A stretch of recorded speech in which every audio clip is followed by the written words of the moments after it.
Eu gostaria de saudá-los com um versículo que está em Romanos 8, 28. Ele nos diz o seguinte: sabemos que Deus age em todas as coisas para o bem daqueles que o amam, dos que foram chamados de acordo com o seu propósito. Eu vou repetir. Sabemos que Deus age em todas as coisas para o bem daqueles que o amam. Você acredita nisso? Tem certeza? Olha, eu creio que muitas vezes nós, durante a vida, nós andamos como se fosse num denso nevoeiro e não enxergamos nada pela frente. E quando isso acontece, normalmente nós tropeçamos, nos esfolamos, né? E então, Deus não poderia ter impedido essas coisas? Eu creio que Deus não impede todas as coisas, não. Porque Ele também é uma forma de nos proteger. Porque quando isso acontece, normalmente é porque lá na frente nós podemos cair de forma mais séria. Ou então, quando isso acontece, é uma forma de Deus também nos levar a lugares diferentes. Porque normalmente não iríamos estar em alguns lugares se não tropeçarmos, se não acontecer alguma coisa que nos leve a esses lugares. E lá, normalmente, Deus nos ensina muita coisa e também Ele quer nos usar para muita coisa. Por isso, meus queridos, vamos sempre lembrar de Provérbios 3, 5, que nos diz: confia no Senhor de todo o teu coração e não se apoie no seu próprio entendimento. Sossega.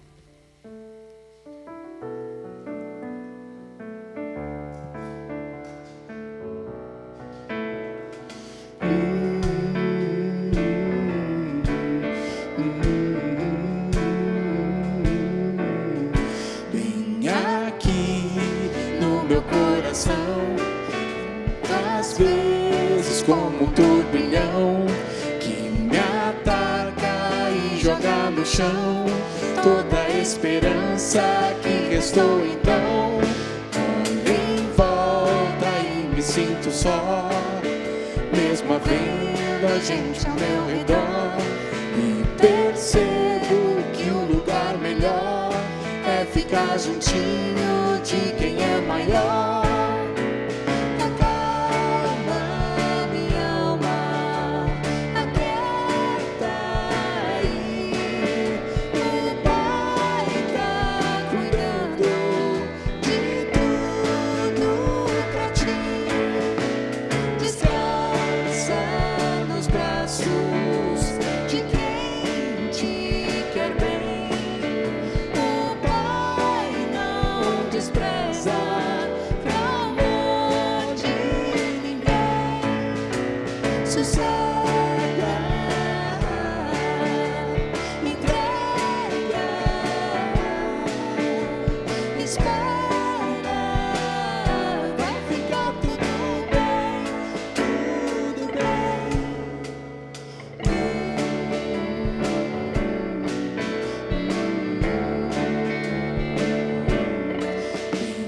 Aqui no meu coração já não sinto aquele turbilhão, e no chão eu só vou me prostrar, porque minha alma quer lhe adorar.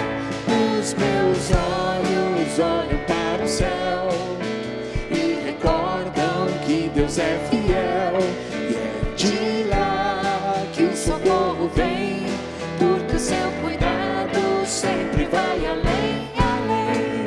Amado da minha alma, descanso em ti. O teu refrigério é tudo pra mim. Tu tens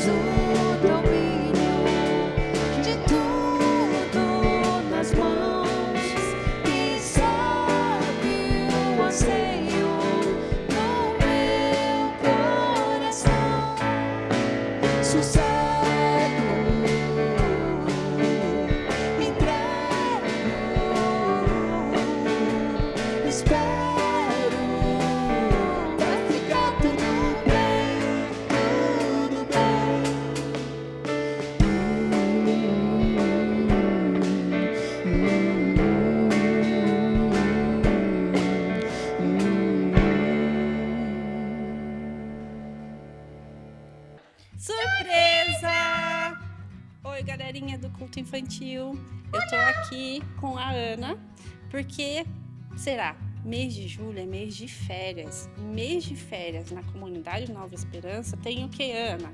Colônia de férias! Colônia de férias, com um monte de coisa legal, com brincadeira, com história de GBF. É mesmo? Não é?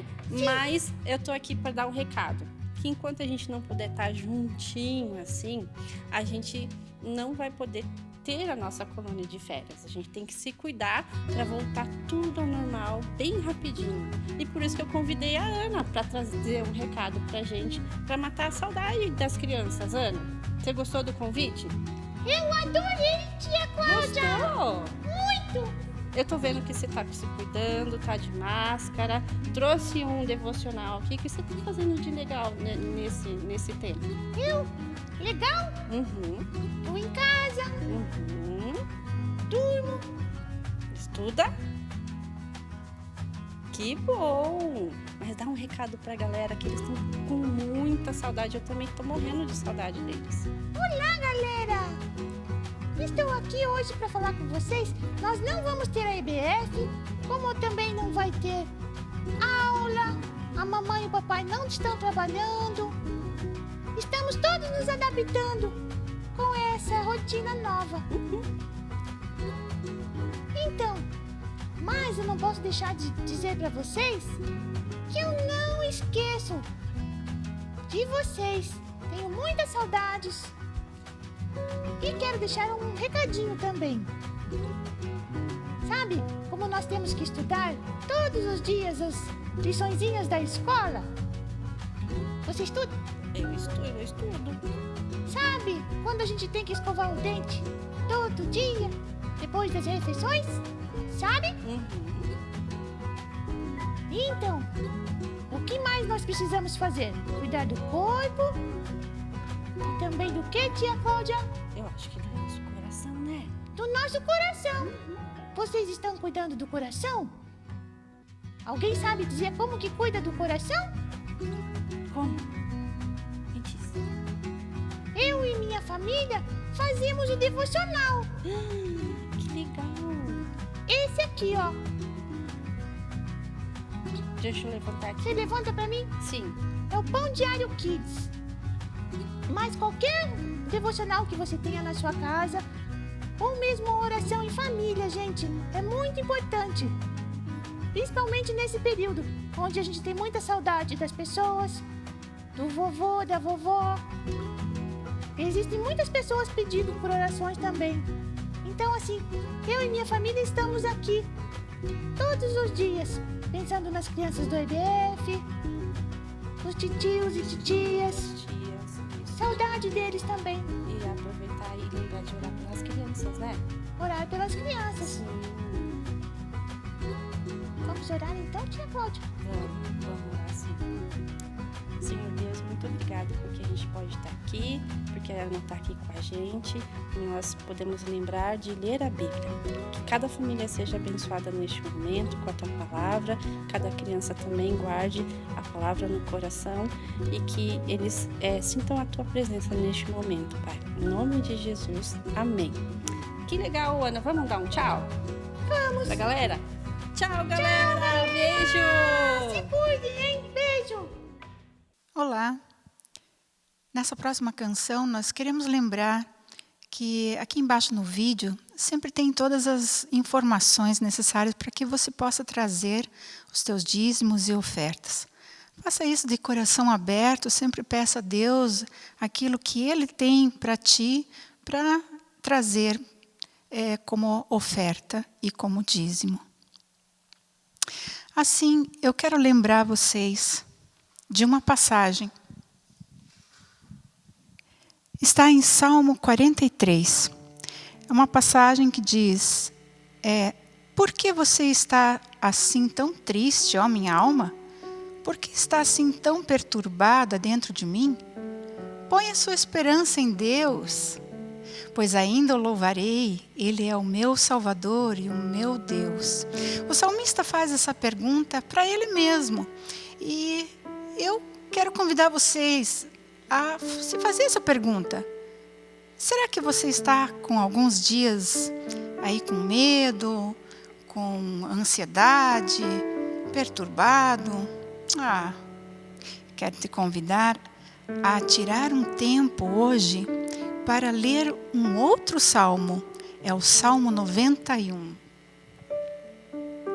Lá diz assim: aquele que habita no abrigo do Altíssimo e descansa à sombra do Todo-Poderoso, pode dizer ao Senhor: Tu és o meu refúgio, a minha fortaleza, o meu Deus, em quem eu confio.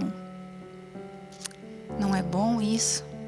Nós termos um Deus em quem nós podemos nos abrigar e nos sentir seguros.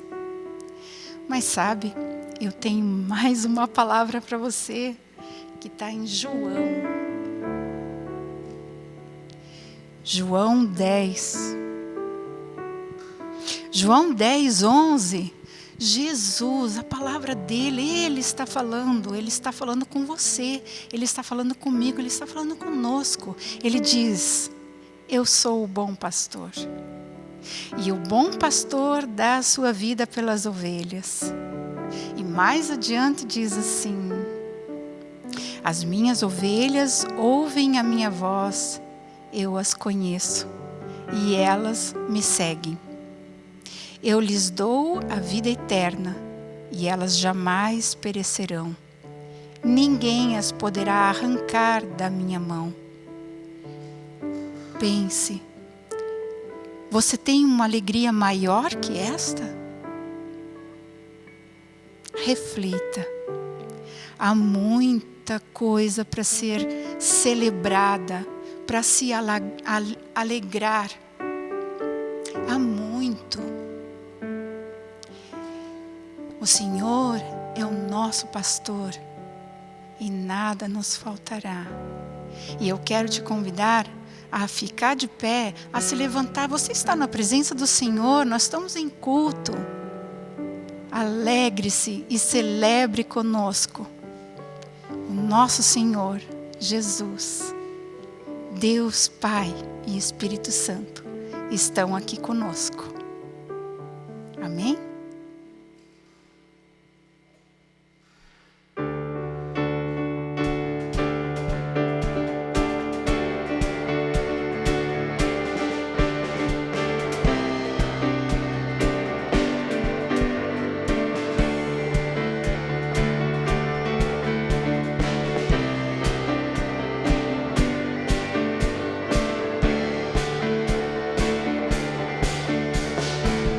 És meu pastor e nada faltará. As águas calmas me levarás, trazendo paz ao meu viver. E pela mão vais me guiar, quando no vale eu passar, eu não temerei,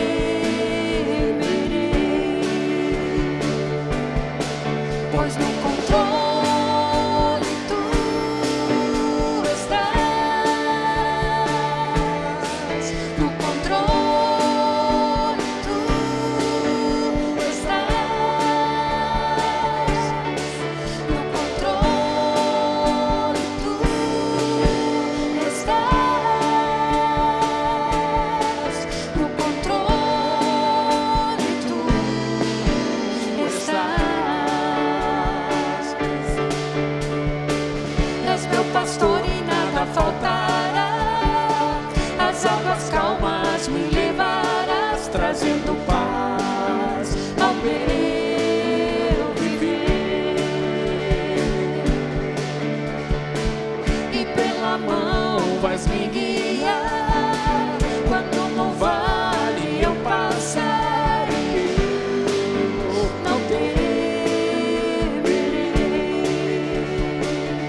Deus e Pai, obrigada, Senhor, por esse tempo de louvor e adoração a Ti. Obrigada, Senhor, porque nós temos muito a Te louvar e muito a Te agradecer. Ó, Senhor, não deixe que o medo, que a ansiedade, não deixe, Senhor, que as situações do dia a dia nos impeçam de Te adorar. Te adorar, Senhor, em espírito, em verdade. Te adorar, Senhor, com todas as nossas forças. Ó, Senhor, obrigada. Obrigada, Pai, porque nós cremos que o Senhor é que está no controle, não nós. O Senhor é que sabe aonde vamos, quando vamos e o que vai acontecer. Pequenos tropeços, Senhor. Sempre um aviso teu, Pai. Sempre nos edifica de alguma forma. Obrigada, Jesus. Obrigada por ser o nosso Senhor e Salvador. E assim, Pai Santo, nós entregamos esse louvor, pertence a Ti. Entregamos também a Ti o pastor Renato, que vai nos trazer a palavra. Obrigada, Senhor, pela vida dele. Obrigada, Senhor, porque eu creio que o Senhor trabalha no coração dele. O Senhor o envolve, o Senhor o protege, o Senhor o inspira para que ele possa também compartilhar conosco aquilo que está no seu coração. Obrigada, Pai. Assim eu entrego tudo em Tuas mãos. É no nome santo de Jesus que eu oro. Agradeço também, Senhor, ao Teu sustento, aos dízimos, às ofertas, Senhor, que são trazidas para o sustento da Tua obra, Senhor. Assim tudo entrego. Te louvo, te agradeço. Obrigada, Senhor. Em nome de Jesus. Amém.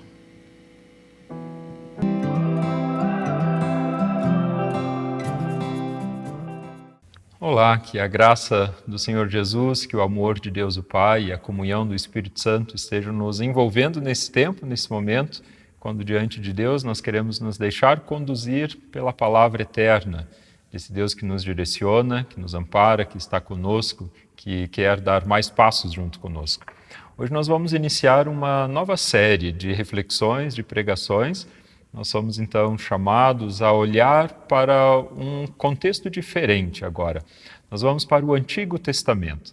E quando nós olhamos para o Antigo Testamento, e nós vamos especificamente para o livro de Gênesis, nós temos uma orientação diferente, porque o Antigo Testamento, principalmente Gênesis, fala a respeito do agir de Deus, fala a respeito da realidade deste mundo, contando histórias. E assim, contando essas histórias, olhando para trás, foi que então Paulo aos Romanos disse o seguinte: então antes de irmos para Gênesis, que a nossa motivação para a reflexão possa ser o que está escrito em Romanos capítulo 15, versículo 4. Pois tudo o que foi escrito no passado foi escrito para nos ensinar, de forma que por meio da perseverança e do bom ânimo procedentes das Escrituras, mantenhamos a nossa esperança. Quero ler essa palavra de novo. Pois tudo o que foi escrito no passado foi escrito para nos ensinar, de forma que, por meio da perseverança e do bom ânimo procedentes das Escrituras, mantenhamos a nossa esperança. Esse texto que com o qual nós vamos nos ocupar, do Antigo Testamento, de Gênesis, é a história de José. Ele ocupa 13 capítulos na Bíblia. E se tem alguém que pode nos ensinar a respeito de perseverança, de bom ânimo, que mantém esperança, certamente é José. Essa figura que tem altos e baixos na sua vida e que, de repente, nos insere para dentro de uma história que mostra que existem situações em nossa vida que nos fogem ao controle. Existem situações que estão para além da nossa possibilidade de influenciá-las. Mas então como nós podemos ser conduzidos nessa história que quer de alguma forma nos estimular à perseverança, à esperança? José nos ajuda a perceber que tanto a nível pessoal, quando as coisas estão mais confusas, quanto quando estamos envolvidos em uma situação muito mais ampla, existem princípios, existem valores que permanecem para nos orientar. E de repente, então, não apenas olhando para essa história como biografia, mas olhando para essa história, nós encontramos coisas muito mais amplas e muito mais profundas, que talvez num primeiro momento nos fugissem à percepção. Por isso, então, nós vamos olhar para essa biografia de José. Nós vamos olhar para a história de José e perceber como durante essa trajetória dessa família, a trajetória do próprio José, Deus vai se auto-revelando no decorrer da história. Essa é a percepção que nós podemos ter quando lemos as histórias do Antigo Testamento. Como Deus vai se auto-revelando nos altos e baixos, nos erros e acertos, principalmente na família dos patriarcas. Quando pensamos a respeito de José, lá no final nós vamos ter a percepção que ele dá a volta por cima, apesar de todas as situações que experimentou. Mas esse processo é um processo que durou anos. Então, assim, somos inseridos nessa perspectiva diferente do imediatismo que, por vezes, nos envolve no tempo em que vivemos. Pelo fato de que o caráter de Deus e aquilo que Deus é imutável, quando nós olhamos para o Antigo Testamento, textos tão antigos, escritos há milhares de anos, nós podemos perceber que ali há princípios que são também imutáveis, princípios que podem nos orientar, podem nos auxiliar a perceber como agir no nosso tempo. Porque, para além de biografias, nós estamos aprendendo a caminhar com aquele Deus cujo caráter é eterno, com esse Deus cujo caráter não muda. Por isso podemos confiar nesses princípios que direcionaram a vida de José e que podem também direcionar a nossa própria vida. Quero te convidar a nós abrirmos a palavra de Deus, então, em Gênesis, capítulo 37. Nós vamos iniciar a reflexão a respeito de José no capítulo 37 de Gênesis. Versículos, então, primeiro 1 até o versículo 11. Gênesis 37, de 1 a 11. Jacó habitou na terra de Canaã, onde seu pai tinha vivido como estrangeiro. Esta é a história da família de Jacó. Quando José tinha 17 anos, pastoreava os rebanhos com os seus irmãos. Ajudava os filhos de Bila e os filhos de Zilpa, mulheres de seu pai, e contava ao pai a má fama deles. Ora, Israel gostava mais de José do que de qualquer outro filho, porque ele havia nascido em sua velhice. Por isso mandou fazer para ele uma túnica longa. Quando seus irmãos viram que o pai gostava mais dele do que de qualquer outro filho, odiaram-no e não conseguiam falar com ele amigavelmente. Certa vez José teve um sonho, e quando o contou a seus irmãos, eles passaram a odiá-lo ainda mais. Ouçam o sonho que tive, disse-lhes. Estávamos amarrando os feixes de trigo no campo, quando o meu feixe se levantou e ficou de pé, e os seus feixes se ajuntaram ao redor do meu e se curvaram diante dele. Seus irmãos lhe disseram, então você vai reinar sobre nós? Quer dizer que você vai nos governar? E o odiaram ainda mais por causa do sonho e do que tinha dito. Depois teve outro sonho e o contou aos seus irmãos. Tive outro sonho e desta vez o sol, a lua e 11 estrelas se curvavam diante de mim. Quando o contou ao pai e aos irmãos, o pai o repreendeu e lhe disse, que sonho foi esse que você teve? Será que eu, sua mãe e seus irmãos viremos a nos curvar até o chão diante de você? Assim seus irmãos tiveram ciúmes dele. O pai, no entanto, refletia naquilo. Essa é a história inicial da tensão que existe entre José e seus irmãos. Na sua ingenuidade, na sua imaturidade, aos 17 anos, José compartilha dos seus sonhos com os seus irmãos. Ele compartilha de algo que lhe é muito íntimo, mas na ingenuidade ele acaba envolvendo toda a família numa tensão muito grande. José é fruto de uma família com várias tensões e dificuldades de relacionamentos. E o texto não nos esconde isso. Jacó amava mais a esse José, esse filho, do que todos os outros. E é claro que em uma família cheia de tensões e dificuldades na qual José vivia, com a qual então Jacó, o pai dele, convivia, com mais mulheres, com mais filhos, é isso que é a história desse patriarca chamado Jacó.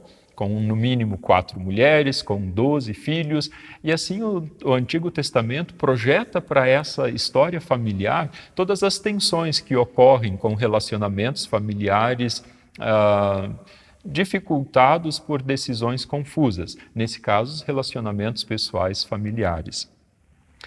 José, então, nesse sentido aqui, está compartilhando dos seus sonhos com aqueles que, de alguma forma, seriam afetados pela realização deles.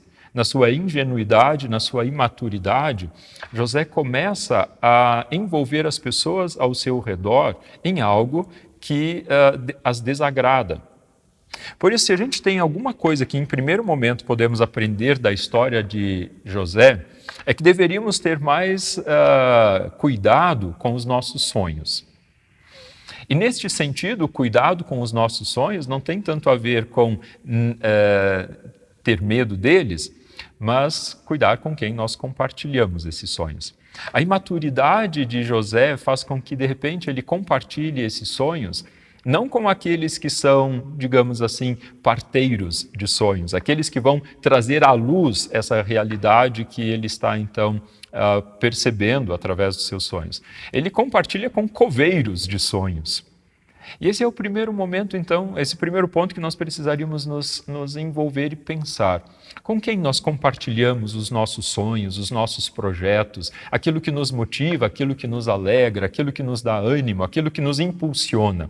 Porque se nós compartilhamos os nossos sonhos com parteiros, parteiras, eles vão nos ajudar a trazer à luz aquilo que então está no nosso coração.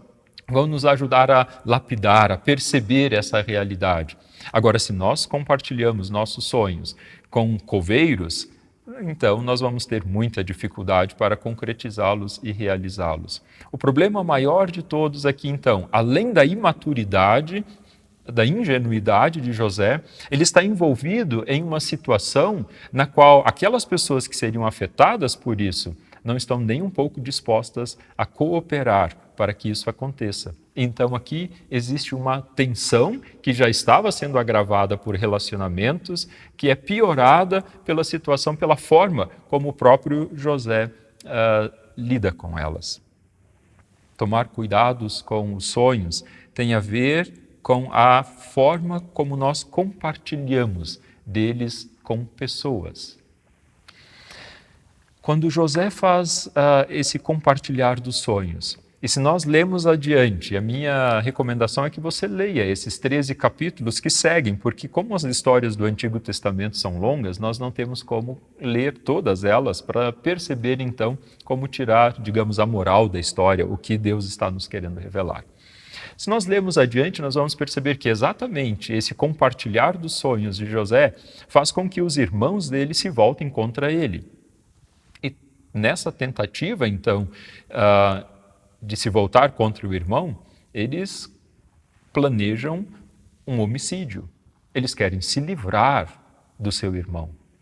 Ou seja, essa situação se torna uma situação agora perigosa. Os irmãos estão promovendo uma conspiração para tirar a vida desse que é o preferido do pai. E assim como Jacó, por vezes, foi envolvido em situações de mentira, de traição, agora os próprios filhos farão isso com ele. Quando tentam dar cabo de José, depois acabam mudando de ideia e vendem então José como escravo para o Egito. Ou seja, mudanças totalmente inesperadas, guinadas nessa biografia, desvios totalmente inesperados. José passa de alguém amado e protegido, e super protegido pelo pai, ele passa agora a viver a sua vida como alguém desgarrado da família. Primeiro, rompe esses vínculos com os seus irmãos numa tentativa de homicídio. E então, logo em seguida, vai ser vendido como escravo para o Egito.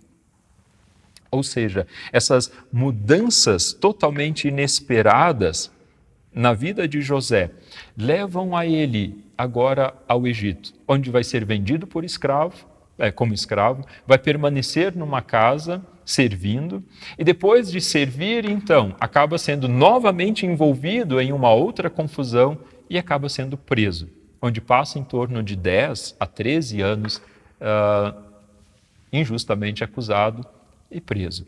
Essas mudanças abruptas, essas guinadas na vida de José, essas coisas que fogem ao controle de José, geram situações que provam o próprio caráter de José. E não só provam o caráter de José, como vão lapidando aquilo que ele é, aquilo que ele se tornará, mas revelam o que há no mais interior de José.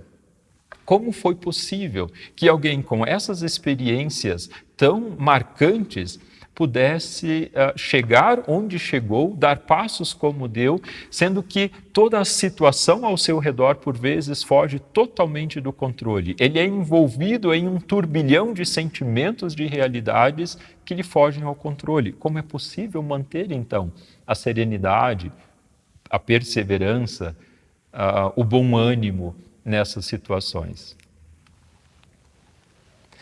José poderia ter se perguntado, por que essas coisas só acontecem comigo? Por que para mim tudo é mais difícil?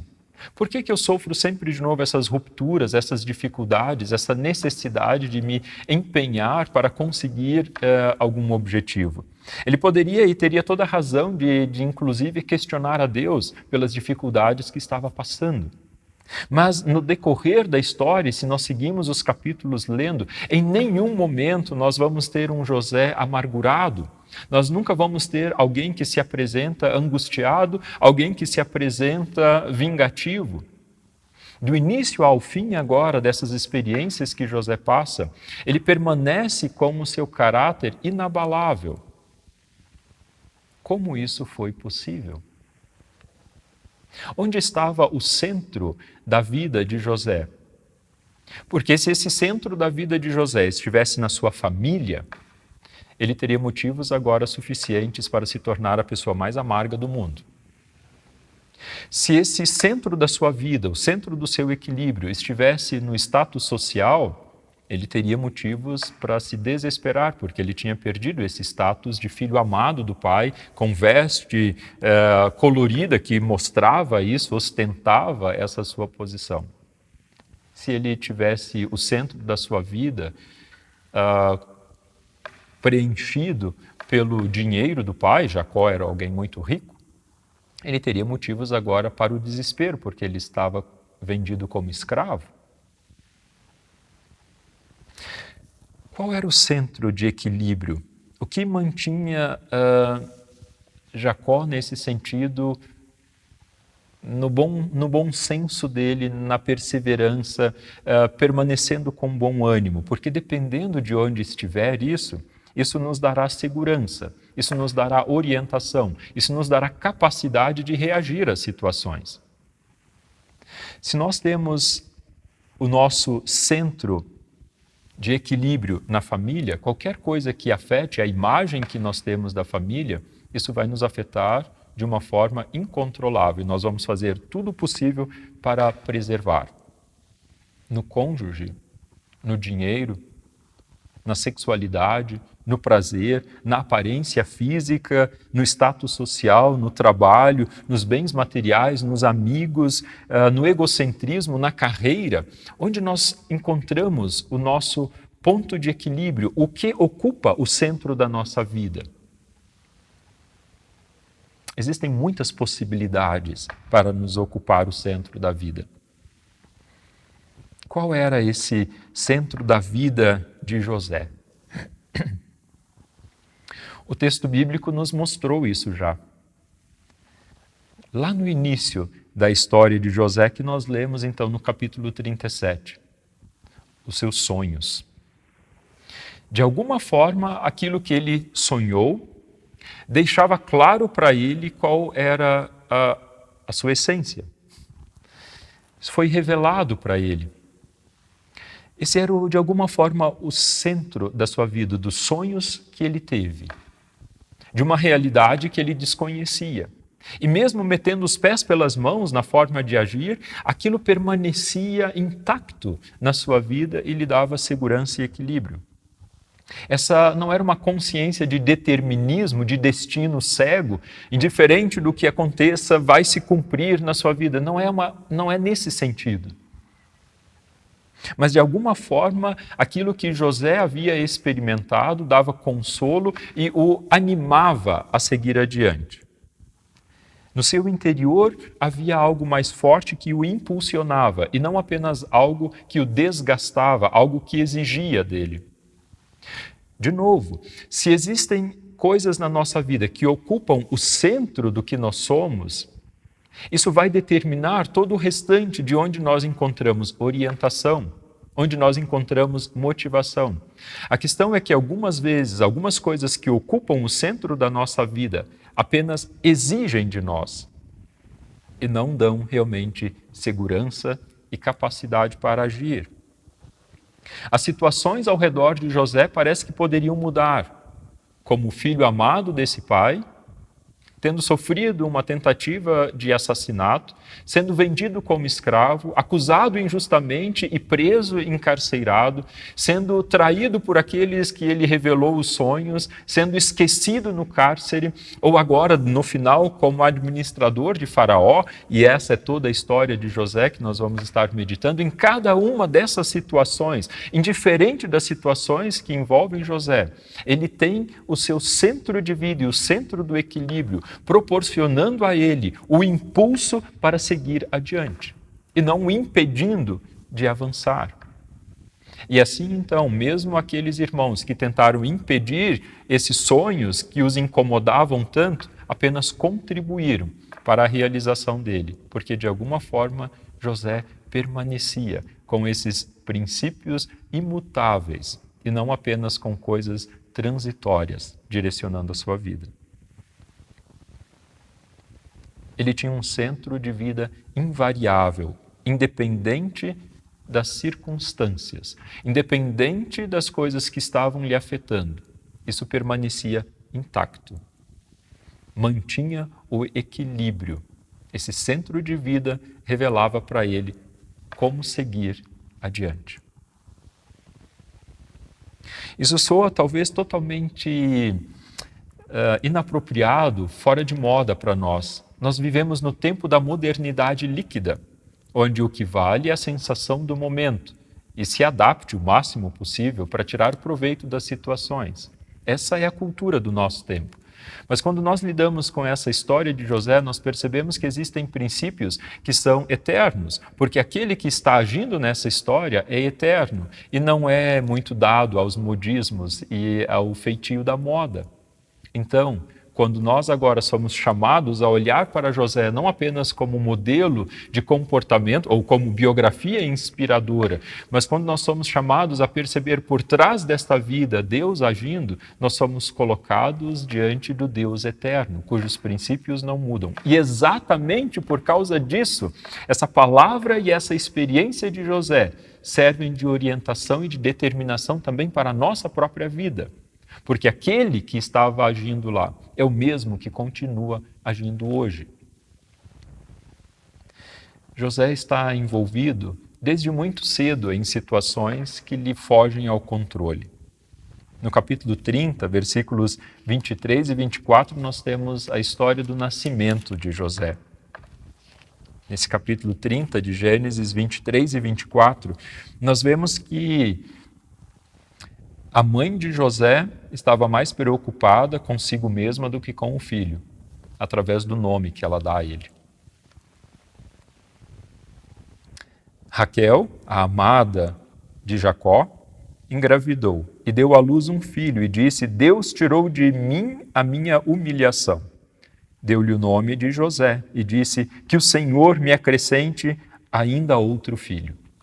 Ou seja, José, de alguma forma, é fruto de um relacionamento tenso, confuso, familiar, e, além disso, ainda, a mãe de José está mais preocupada consigo mesmo, com a sua situação com relação ao seu marido, por não ter podido ter filhos até aquele momento, do que preocupada com o seu filho. E, a seguir, então, do nascimento de José, o pai, por outro lado, toma outra decisão.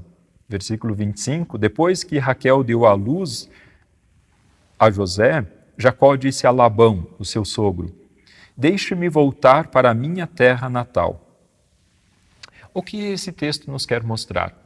que exatamente o nascimento de José motiva uma reviravolta na vida de toda a família. Ou seja, já ao nascer, nós já somos inseridos na vida de um homem que, pelo fato de nascer, já gera vários desvios, guinadas e mudanças nessa vida.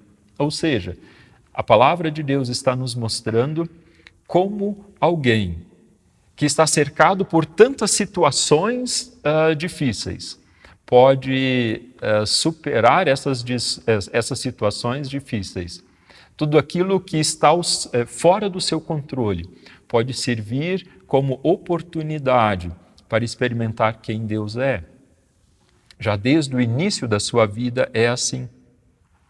Então, agora, diante dessas situações que geram preocupações, ansiedades, nós precisamos aprender a diferenciar então aqui algo. Existem situações e circunstâncias que nos fogem ao controle. E elas, então, não dependem de nós. Como, por exemplo, o nascimento de José e a decisão que o pai teve. Isso ele não tem como controlar. O fato de estar numa cadeia agora, preso por tantos anos, acusado injustamente, ele não tem como controlar essa situação. Ele ter sido vendido como escravo, ele não teve como controlar essa situação.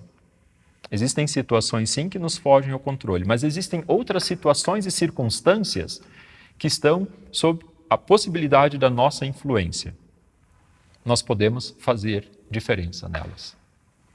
Vendido como escravo na casa de Potifar, José se tornou administrador. Dentro da cadeia, ele se tornou responsável por ela, se tornando amigo do carcereiro. Diante da oportunidade que teve de interpretar os sonhos, dado então por Deus essa possibilidade, José aproveitou a oportunidade para então influenciar as situações que estavam sob o seu controle e possibilidade. Ou seja, existem situações e circunstâncias que nos fogem ao controle, mas outras as quais nós somos chamados a mudar, a interferir, a não permitir que elas nos dominem.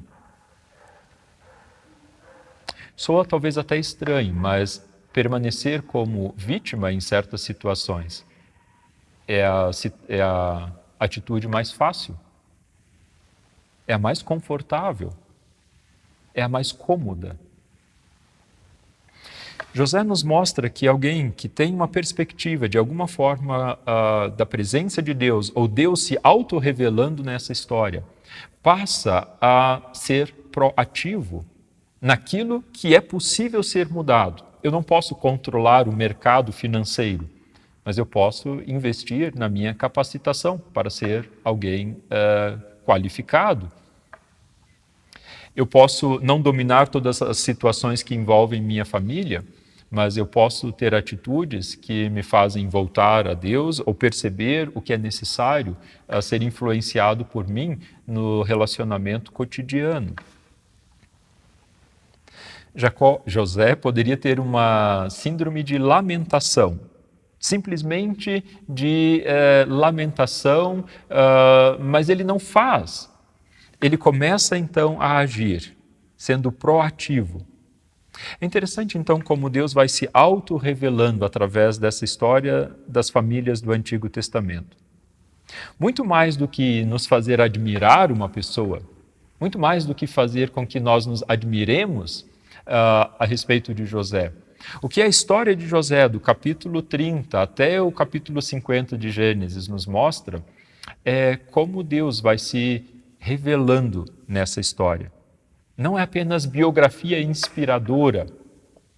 O que nós somos chamados, então, aqui a perceber é como nos relacionar com o autor da vida, dentro dessas situações concretas, de dificuldades, superações, guinadas, desvios, adaptações que nós precisamos ter na nossa vida. E perceber que esse agir de Deus é um contínuo de um processo, e não apenas o imediatismo que, por vezes, quer marcar a nossa vida, e na cultura na qual nós estamos envolvidos é o que mais se valoriza. A experiência do momento. E a biografia de José nos mostra Deus agindo em um processo histórico, em um processo longo, que leva então a bom termo aquilo que o próprio Deus está traçando. Diante então dessa história de José, nós somos distanciados da nossa cultura, que é totalmente imediatista. Deus nos mostra que a história de um homem não pode ser julgada apenas pelo momento que ele está vivendo. E não pode ser olhada a partir desse ponto para o todo, mas precisa contemplar o todo. Porque quem viu José naquele cárcere, provavelmente o julgando como alguém mau, não imaginaria que um dia ele seria governador de todo o Egito. Quem o viu com aquelas vestes coloridas na casa do pai, nunca imaginou que esse homem seria um escravo. Ou seja, nessas situações, Deus vai nos mostrando que nós precisamos alargar um pouco mais o nosso horizonte para reconhecer quem Ele mesmo é. E não limitar o agir dele a coisas pontuais que nos agradam ou desagradam na nossa própria vida. Porque somente assim, então, aprenderemos o que significa perseverança, o que significa caminhar com esse Deus na esperança, o que significa aprender como o coração que não precisamos nos tornar pesados, amargos, ressentidos e rancorosos quando situações difíceis nos sobrevierem. O que nós precisamos é experimentar Deus através do seu agir na nossa própria biografia. Se você já se encontrou com Jesus, então você certamente encontrará o caminho para dentro dessas histórias do Antigo Testamento, para que a partir de lá, então, esses princípios que marcam o caráter eterno de Deus sirvam para mim e para você como orientação, para que então aquele que começou a boa obra leve-a a bom termo, mesmo diante dos desvios, guinadas, adaptações e readaptações que nós precisamos fazer na nossa vida. Que José, e além de tudo, que o autor da vida, que o próprio Deus, nos inspire nessa caminhada que nós vamos fazer juntos nesses próximos encontros. Amém. Vamos orar. Deus, obrigado porque nossa vida não se limita a um ponto dela, não se limita apenas a uma experiência de sucesso ou de fracasso que nós fazemos, não se limita apenas a um sentimento de euforia ou de frustração, mas o Senhor olha o todo. E a partir do todo, então, que nós podemos encontrar a Ti mesmo, como Deus que está agindo na nossa história e na nossa biografia. Obrigado, Deus, porque muitos de nós já podem ter feito essa experiência de encontrar o caminho de acesso ao Teu coração, esse caminho que é Jesus. E ao encontrar esse caminho de acesso ao Teu coração, nós encontramos então princípios eternos que podem nos direcionar à vida.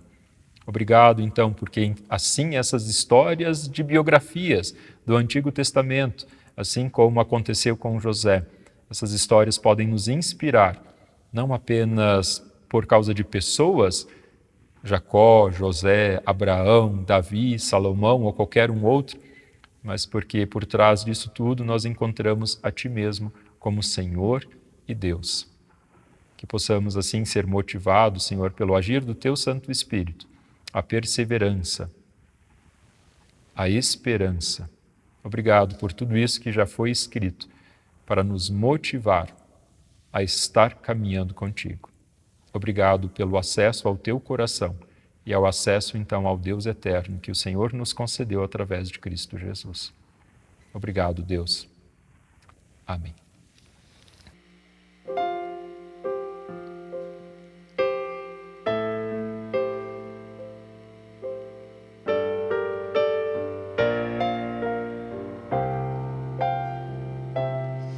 Esta paz que sinto em minha alma não é porque tudo em mim vai bem. Esta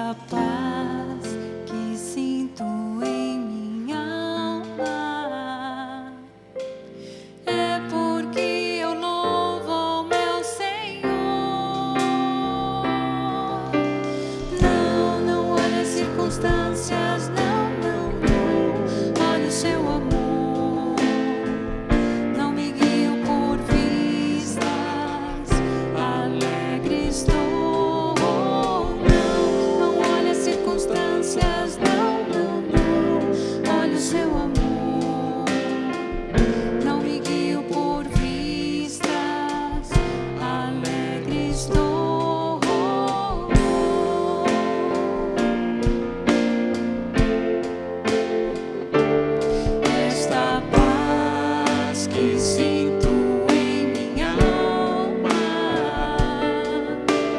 Não é porque tudo em mim vai bem. Essa paz que sinto em minha alma é porque eu louvo ao meu Senhor.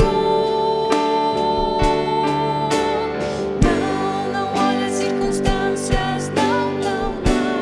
Olha o seu amor. Não me guio por vistas, alegre estou. Não olha as circunstâncias, não. Olha o seu amor. Não me guio por vistas, alegre estou.